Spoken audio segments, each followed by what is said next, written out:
Hello दोस्तों, महर्षि educate के YouTube channel में एक बार फिर से आप सभी का स्वागत है।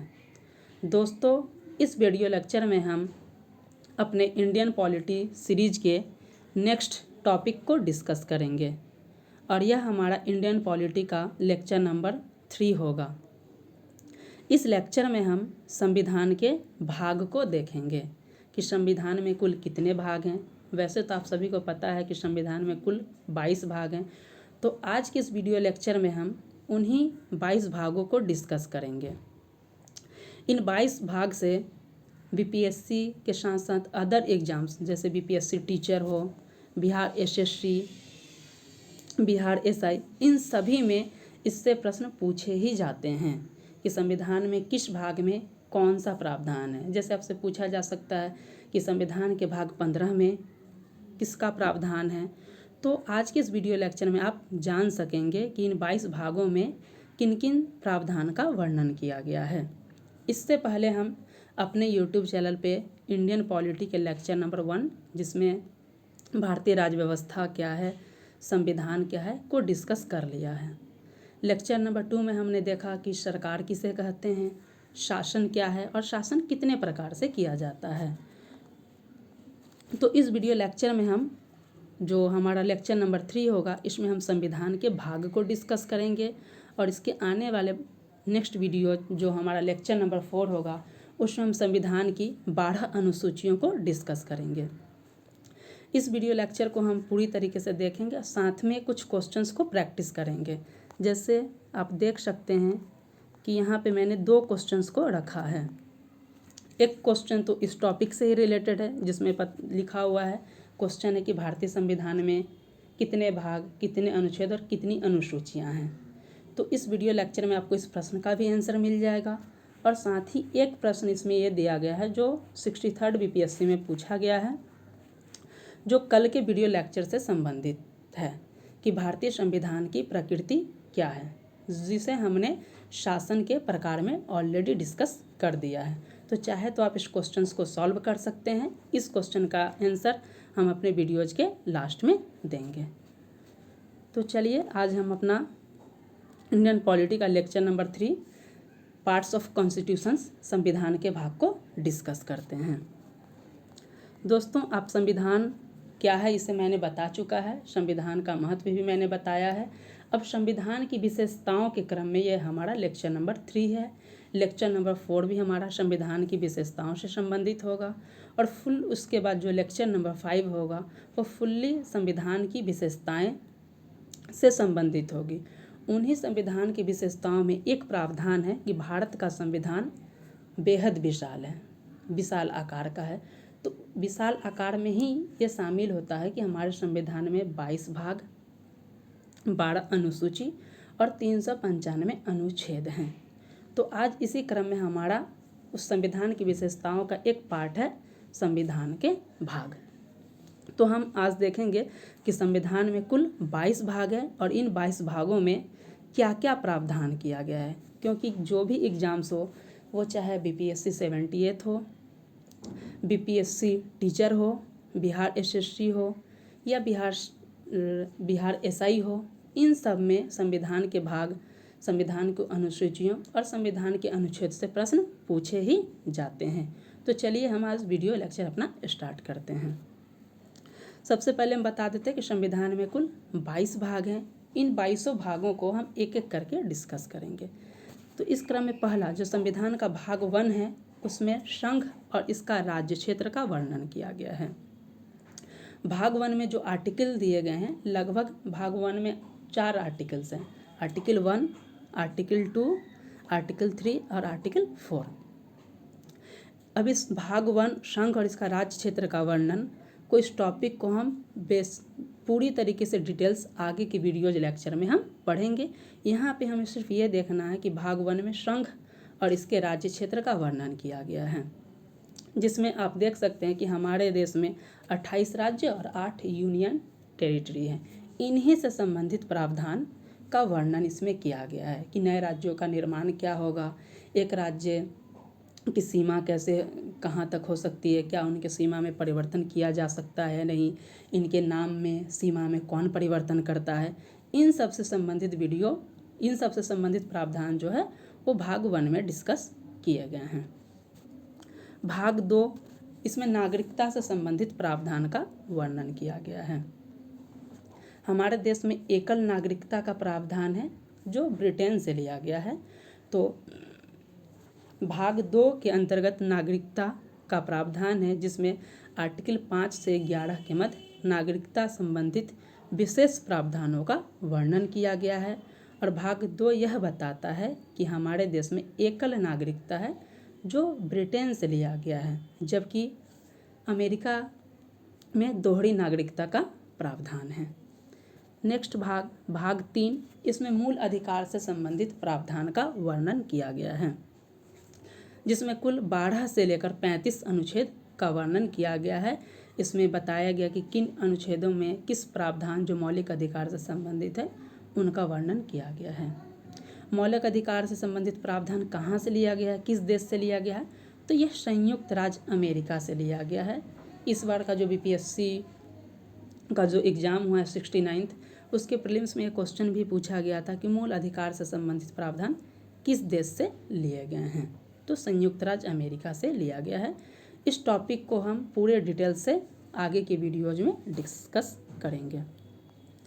नेक्स्ट है संविधान का भाग 4। संविधान के भाग 4 में राज्य के नीति निर्देशक तत्व का वर्णन किया गया है।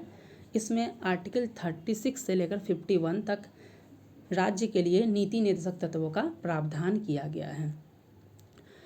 नीति निर्देशक तत्व का जो सिद्धांत है वह आयरलैंड से लिया गया है। तो हम अगले वीडियो में पूरे डिटेल से देखेंगे कि नीति निर्देशक तत्व क्या है, आर्टिकल 36 क्या है, 37 क्या है, 38 क्या है, इन सब के बारे में हम पूरे डिटेल से डिस्कस करेंगे। आपको सिर्फ बेसिक्स के लिए इतना याद रखना है कि भाग 4 में राज्य के नीति निर्देशक तत्व का वर्णन किया गया है। तो अब तक हमने देखा कि भाग 1 में क्या है, तो भाग 1 में संघ और इसका राज्य क्षेत्र का वर्णन है। भाग 2 नागरिकता से संबंधित है। भाग 3 में मूल अधिकार से संबंधित प्रावधान का वर्णन है जो अमेरिका से लिया गया है। भाग 4 में राज्य के नीति निर्देशक तत्वों का प्रावधान है जो आयरलैंड से लिया गया है। नेक्स्ट है भाग 4 का।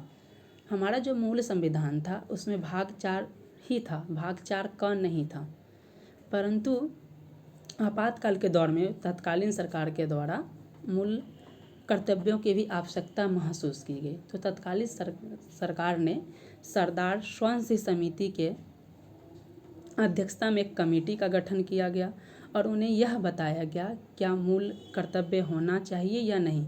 तो उसी के आधार पर सरदार स्वयं समिति ने मूल कर्तव्य की सिफारिश की, जिसे हमारे संविधान में 42वां संविधान संशोधन द्वारा जोड़ लिया गया। तो भाग 4 में 2 प्रावधान हैं। एक है भाग 4 जो डीपीएसपी से संबंधित है, जबकि भाग 4 का वो हमारा मूल कर्तव्य से संबंधित प्रावधान का वर्णन किया गया है, जिसे अनुच्छेद 51 क में स्थान दिया गया है। भाग 5 जो हम कल देख भी चुके हैं कि भाग 5 में हमारा संघ सरकार है और इसी के अंतर्गत हमने देखा था कि केंद्र स्तर पे जो संघीय कार्य प्रणाली है उसमें कौन कौन शामिल होता है, राज्य स्तर में जो कौन कौन शामिल होते हैं उसका वर्णन भी हम देख चुके हैं। तो भाग 5 में संघ सरकार से संबंधित प्रावधान का वर्णन किया गया है। नेक्स्ट है हमारा भाग 6। इसमें जस्ट संघ के बाद राज्य आता है, तो राज्य सरकार से संबंधित प्रावधानों का वर्णन किया गया है। भाग 7 पहले था लेकिन वर्तमान में इसे डिलीट कर दिया गया है, तो इसे नहीं देखना है। तो आपको अभी तक जो आर्टिकल हमने जो देखा भाग 1, 2, 3, 4, 5 और 6, इनमें से आप चाहें तो 1, 2, 3, 4 को और 4 का को हर हाल में आपको ये भाग याद रखने हैं, क्योंकि यहाँ से प्रश्न पूछे जाते हैं कि मूल अधिकार का प्रावधान किस भाग में है, डीपीएसपी का किस में है। भाग 5 और 6 अगर याद हो जाए कि भाग 5 में संघ सरकार और 6 में राज्य सरकार है तो बहुत अच्छी बात है। भाग 7 डिलीट है, तो भाग 5 में हमारा संघ सरकार आ गया, 6 में राज्य सरकार, तो बच क्या जाता है हमारे यहाँ एक यूनियन टेरिटरी। तो 7 अगर होता तो उसमें होता, लेकिन 7 तो डिलीट हो चुका है, इसलिए भाग 8 में यूनियन टेरिटरी जो वर्तमान में जिसकी संख्या 8 है, तो संघ राज्य क्षेत्र का वर्णन जो है भाग 8 में किया गया है। भाग 9 में पंचायत से संबंधित प्रावधान का वर्णन किया गया है। इस टॉपिक को भी हम डिटेल से पढ़ेंगे। भाग 9 क में नगरपालिका और नगर निगम से संबंधित प्रावधान का वर्णन किया गया है। भाग 9 ख में सहकारी समिति से संविधान का प्रावधान किया गया है, जिसे 97वें संविधान संशोधन द्वारा जोड़ा गया था। भाग 10 को देखें तो भाग 10 में अनुसूचित जाति और जनजातियों से संबंधित जो क्षेत्र हैं उनसे संबंधित प्रावधानों का वर्णन किया गया है कि अनुसूचित क्षेत्र और जनजातियों के लिए जो क्षेत्र हैं उनके लिए क्या विशेष प्रावधान संविधान में किया गया है, उसका वर्णन भाग 10 में किया गया है। भाग 11 में आप देख सकते हैं संघ और राज्य के बीच संबंध का वर्णन किया गया है। संघ और राज्य के बीच कैसे संबंध हो सकते हैं, तो विधायी संबंध हो सकते हैं। तो इसका वर्णन भाग 11 में अनुच्छेद 245 से 255 के मध्य किया गया है। वहीं संघ और राज्य के मध्य जो प्रशासनिक संबंध है वह भाग 11 के आर्टिकल 256 से 263 के मध्य किया गया है। तो ये भाग भी बहुत इंपॉर्टेंट है। साथ ही विधायी संबंध जो आर्टिकल 245 से 255 तक है, ये आर्टिकल्स भी आपको ध्यान में रखने हैं। साथ ही प्रशासनिक संबंध के लिए आर्टिकल 256 से 263 भी आपको ध्यान में रखना है कि इन आर्टिकल्स के मध्य प्रशासनिक और इन आर्टिकल्स के मध्य विधायी संबंध का वर्णन है। नेक्स्ट है भाग 12, जिसमें वित्त, संपत्ति, संविदाय और वाद से संबंधित प्रावधान का वर्णन है। इस आर्टिकल यहाँ पे आर्टिकल जो है 264 से 300 क तक वर्णन किया गया है।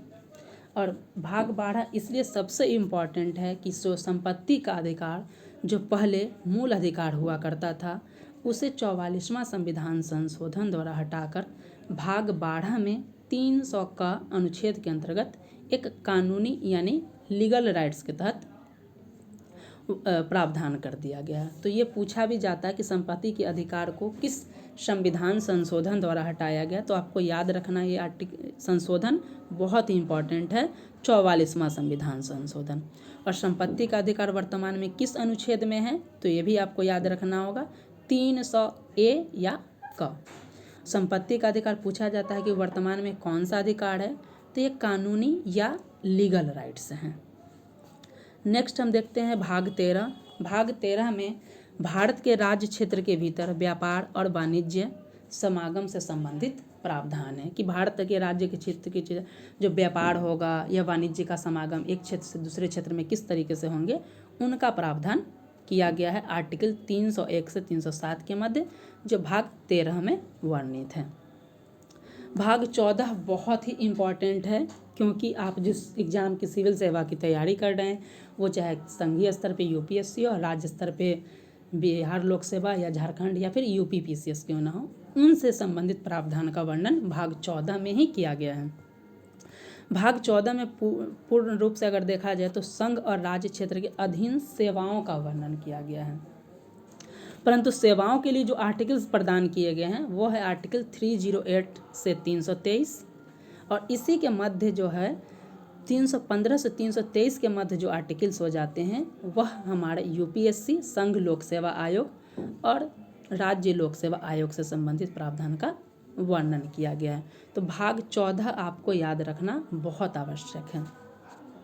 भाग 14 में ही एक और भाग को जोड़ा गया, भाग 14 का, जिसमें अधिकरण का स्थापना किया गया, जैसे प्रशासनिक अधिकरण। इन सब जो प्रशासनिक सेवाओं में जो लोग कार्यरत होते हैं उनके लिए यहाँ पे अपील किया जाता है कि उन पे अगर किसी प्रकार की कार्रवाई की जाए तो उनके लिए यह न्यायालय का काम करती है और उनसे संबंधित विवादों का समाधान करती है। इसीलिए अधिकरण की स्थापना की गई है। और अधिकरण का प्रावधान जो है भाग 14 का में आर्टिकल 323 का और 323 ख के मध्य किया गया है। नेक्स्ट भाग जो है भाग 15, वो बहुत ही इम्पॉर्टेंट है, आपको इसे हर हाल में याद रखना होगा कि भाग 15 में निर्वाचन आयोग से संबंधित प्रावधान का वर्णन है। कल हमने जब डिस्कस किया था लोकतंत्र के विशेषताओं में, तो हमने देखा कि लोकतंत्र की सबसे बड़ी विशेषताएं होती हैं कि यहाँ पे जो जनप्रतिनिधि का जो होता है वो चुनाव के माध्यम से हम उन्हें चुनते हैं, और इस चुनाव कैसा होता है, तो स्वतंत्र और निष्पक्ष होता है। और स्वतंत्र निष्पक्ष कराने की जिम्मेदारी किसकी होती है? तो निर्वाचन आयोग की होती है। इसी के लिए भारतीय संविधान में भाग 15 के अंतर्गत निर्वाचन आयोग की स्थापना की गई है, जो एक अखिल भारतीय संस्था है और इसका प्रावधान आर्टिकल 324 से 329 के मध्य किया गया है। नेक्स्ट है हमारा भाग 16। इसमें बताया गया कुछ वर्गों से संबंधित विशेष प्रावधान है और इसके लिए आर्टिकल 323 से 342 तक प्रावधान का वर्णन किया गया है। यहाँ पे विशेष वर्ग से संबंधित प्रावधान के बारे में आप समझ सकते हैं कि विशेष वर्ग में अनुसूचित जाति, अनुसूचित जनजाति, अन्य पिछड़ा वर्ग और एंग्लो इंडियन से संबंधित प्रावधान का वर्णन किया गया। उन्हें कुछ विशेष अधिकार दिए गए हैं कि इनके ये कुछ अलग विशेष प्रावधान होगा अन्य समुदाय के मुकाबले। तो इसका वर्णन क्या है, ये भाग 16 में है। हम लोग पूरे डिटेल से इस चीज़ को पढ़ेंगे। नेक्स्ट है भाग 17। भाग 17 में राजभाषा से संबंधित प्रावधान का वर्णन है, जिसमें आर्टिकल 343 और 351 के मध्य इसके बारे में विस्तृत प्रावधान का वर्णन किया गया है। नेक्स्ट है हमारा भाग 18। भाग 18 के मध्य आपात संबंधित उपबंध किए गए हैं कि आपातकाल में किस तरीके के प्रावधान होंगे। इसका वर्णन हमारे संविधान के भाग 18 में अनुच्छेद 352 से 360 के मध्य किया गया है। तो आपातकालीन संबंधित प्रावधान का वर्णन 352 से 360 के मध्य किया गया है। आर्टिकल 352 में राष्ट्रीय आपातकाल की वर्णन किया गया है। आर्टिकल 356 में संवैधानिक तंत्र की विफलता, जिसे सामान्य शब्दों में राष्ट्रपति शासन कहा जाता है, जबकि आर्टिकल 360 को वित्तीय आपातकाल से संबंधित प्रावधान का वर्णन किया गया है। तो भाग 18 बहुत ही इम्पॉर्टेंट है, जिसमें आपात संबंधी उपबंध का वर्णन किया गया है। और यह आपात संबंधी उपबंध कहाँ से लिया गया है? तो भारत शासन अधिनियम 1935 से। आपातकाल के समय हमारे मूल अधिकार को, आप सभी को पता होगा कि मूल अधिकारों का हनन हो जाता है, निलंबन हो जाता है, उन्हें सस्पेंड कर दिया जाता है कुछ समय के लिए, जब तक आपातकाल लागू होता है। तो इस प्रावधान का जो लिया गया है वह जर्मनी से लिया गया है। बहुत सारे लोगों को ये कन्फ्यूजन होता है जब उनसे पूछा जाता है कि आपात संबंधी उपबंध कहाँ से लिए गए, तो सामान्यतः वो जर्मनी बोलते हैं, बट ऐसा नहीं है। आपात संबंधी उपबंध जो है भारत शासन अधिनियम 1935 से लिया गया है, जबकि आपातकाल के समय जो हमारा मूल अधिकार सस्पेंड हो जाता है, निलंबन हो जाता है, उसका प्रावधान जर्मनी से लिया गया है। तो भाग 18 बहुत इंपॉर्टेंट है। भाग 18 आपात संबंधी उपबंध है, जिसमें आर्टिकल 352 से 360 के मध्य इसका विस्तृत प्रावधान किया गया है। आर्टिकल 352 बहुत इंपॉर्टेंट है, जिसमें नेशनल इमरजेंसी, राष्ट्रीय आपातकाल का वर्णन है। आर्टिकल 356 बेहद इंपॉर्टेंट है, इसमें संवैधानिक तंत्र विफलता, जिसे सामान्य शब्दों में राष्ट्रपति शासन कहा जाता है, से संबंधित प्रावधान का वर्णन है। और आर्टिकल 360 में वित्तीय आपातकाल से संबंधित प्रावधान का वर्णन किया गया है। आपात संबंधी उपबंध किस देश से लिए गए हैं? तो आपातकाल संबंधी उपबंध जो है वो भारत शासन अधिनियम 1935 से, जबकि आपात के समय मूल अधिकारों का जो निलंबन होता है उनसे संबंधित प्रावधान का वर्णन, जो प्रावधान लिया गया, ये जर्मनी से लिया गया है। नेक्स्ट भाग 19 में प्रकीर्ण का वर्णन है, जो आर्टिकल 361 से 367 के मध्य है। प्रकीर्ण का सामान्य शब्द अर्थ है कि बहुत सारे आर्टिकल्स इसमें बिखरे पड़े हैं और इसमें बहुत सारे प्रावधान, कुछ राष्ट्रपति से संबंधित उनको कुछ दायित्व दिए गए हैं, तो कुछ राज्यपाल को दिए गए हैं। तो इनसे संबंधित प्रावधान का वर्णन आर्टिकल 361 से 367 के मध्य भाग 19 में किए गए हैं। नेक्स्ट जो बहुत ही बेहद इम्पॉर्टेंट भाग है, भाग 20। इसमें संविधान का संशोधन से संबंधित प्रावधान का वर्णन किया गया है, जिसके लिए एकमात्र आर्टिकल्स है 368। तो ये आर्टिकल्स भी आपको याद होने चाहिए कि आर्टिकल 368 संविधान का संशोधन, और यह भाग 20 में है। और संविधान संशोधन का प्रावधान, कई बार एग्जाम्स में क्वेश्चन पूछे गए हैं कि संविधान का संशोधन किस देश से लिया गया है, तो यह दक्षिण अफ्रीका से लिया गया है। संविधान का संशोधन एक छोटे और सिंपल अर्थ में समझे तो संविधान का निर्माण सामान्यतः जो हमारा संविधान लगभग 1950 में बनकर लागू हो गया था, सामान्य शब्दों में समझ सकते हैं। तो बहुत सारे ऐसे प्रावधान थे जो उस तत्कालीन परिस्थिति के लिए बहुत उपयुक्त थे, परंतु आज 75 सालों के बाद शायद वह प्रावधान उतने ज़्यादा प्रासंगिक नहीं रह गए हैं। तो हमारा संविधान ये हक देता है कि आप उन प्रावधानों को चाहे तो तत्कालीन परिस्थिति के अनुरूप लाने के लिए आप संविधान में संशोधन कर सकते हैं। और ऐसा प्रावधान दक्षिण अफ्रीका के संविधान में था, तो भारत सरकार ने वहीं से इस प्रावधान को ले लिया है। तो भाग 20 में संविधान का संशोधन का प्रावधान है जो आर्टिकल 368 में वर्णित है। भाग 21 में अस्थायी संक्रमणशील और विशेष उपवंश से संबंधित प्रावधान का वर्णन है जो आर्टिकल 369 से 392 के मध्य प्रावधान है। अस्थायी का सामान्य अर्थ होता है कि इसमें जो कुछ प्रावधान जो दिए गए हैं वो कुछ समय के लिए हैं और इसे जब चाहे हटाया जा सकता है, परंतु राष्ट्रपति की मंजूरी के बाद ही। जैसे आप समझ सकते हैं, इस आर्टिकल को देखिए 369 टू 392, यानी आर्टिकल 370 जो जम्मू कश्मीर को था दिया गया था स्पेशल स्टेटस, जिसे हटा दिया गया, तो ये इसी भाग में था। भाग 21 में अस्थायी संक्रमणशील और विशेष उपबंध के तहत, इसीलिए राष्ट्रपति की मंजूरी से इसे हटाया जा सकता था। तो वर्तमान तत्कालीन सरकार ने इसे हटाया क्योंकि राष्ट्रपति की मंजूरी मिली और आर्टिकल 370 को हटा दिया गया। तो ये अस्थायी प्रावधान थे। नेक्स्ट है हमारा अंतिम भाग, भाग 22। भाग 22 में संक्षिप्त नाम दिया गया है। जैसे बताया गया है कि इस संविधान का नाम भारत का संविधान होगा। ये प्रारंभ कैसे होगा इसके बारे में और हिंदी में प्राधिकृत पाठ का इसमें वर्णन किया गया। तो भाग 22 में संक्षिप्त नाम, प्रारंभ, हिंदी में प्राधिकृत पाठ का वर्णन है जो आर्टिकल 393 से 395 के मध्य इसका वर्णन किया गया है। तो इस प्रकार हमने देखा कि संविधान में कुल 22 भाग हैं। इन 22 भागों के बारे में हमने डिटेल से देखा और इस 22 भागों के विषय में हम भाग 1, 2, 3 सभी को बहुत ही डिटेल से आने वाले वीडियोज लेक्चर में हम देखेंगे। अब सबसे ज़्यादा ज़रूरी जानना है कि इन 22 भागों में हमें क्या सारे भागों को याद रखना ज़रूरी है? तो इतना कोई आवश्यक नहीं कि आप सभी 22 भागों को याद रखें। कुछ मैं बहुत ही इम्पॉर्टेंट भाग आपको बता देता हूँ, आप उतना याद कर लेंगे तो आपका काम 100% चला जाएगा। पूरे 22 भाग याद करने की आपको आवश्यकता नहीं है। आपको सामान्यतः गौर से सुनिएगा कि इन भागों को याद करना हर हाल में ज़रूरी है। भाग 1, भाग 2 नागरिकता से संबंधित, भाग 3 मौलिक अधिकार, भाग 4 डीपीएसपी, भाग 4 का मूल कर्तव्य, ये 4 हर हाल में याद होने चाहिए। भाग 5 संघ सरकार याद रहे तो चल जाएगा। भाग 6 राज्य सरकार, ये भी याद हो तो चल जाएगा। भाग 8 इम्पॉर्टेंट है, इसमें यूनियन टेरिटरी से संबंधित प्रावधान का वर्णन है।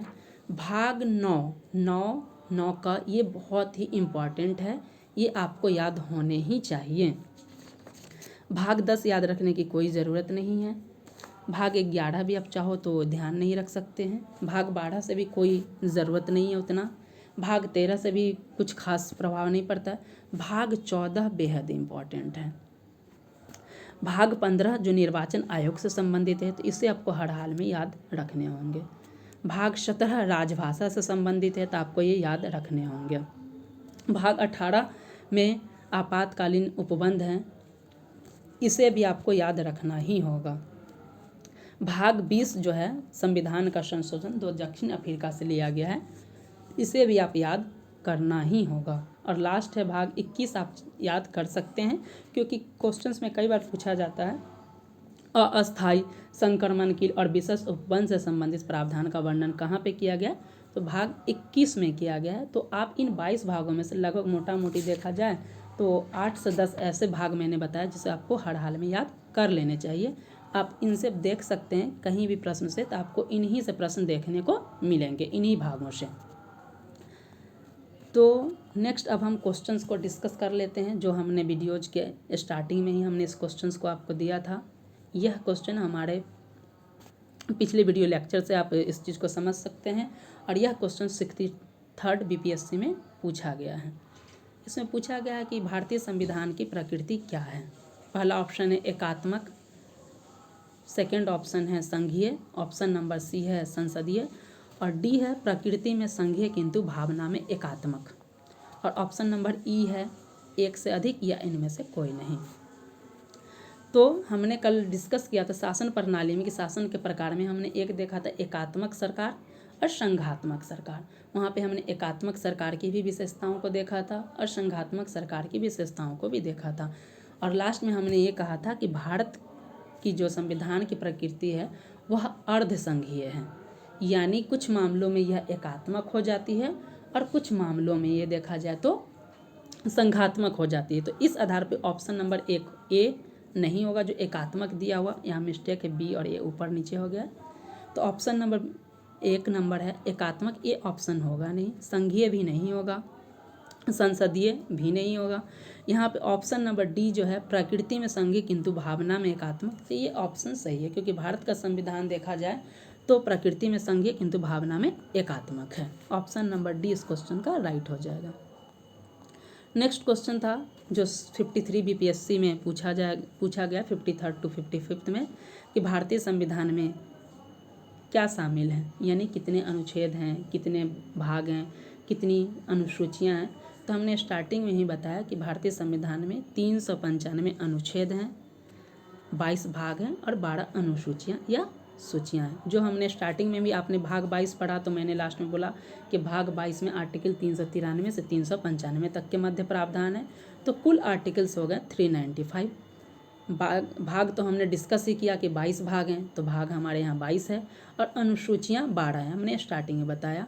तो इस वीडियो लेक्चर में हमने संविधान के भाग को देखा, इससे रिलेटेड 1-2 क्वेश्चंस को भी देखा, प्रीवियस लेक्चर से संबंधित एक क्वेश्चंस को भी हमने देखा। अब नेक्स्ट वीडियो जो हमारा होगा, जो लेक्चर नंबर 4 होगा, उसमें हम भारतीय संविधान की अनुसूचियों को बहुत डिटेल्स में डिस्कस करेंगे और समझेंगे और उससे संबंधित कुछ प्रश्न जो आएंगे उनको भी हम डिस्कस करेंगे। तो इस वीडियो लेक्चर में बस इतना ही। Thank you very much.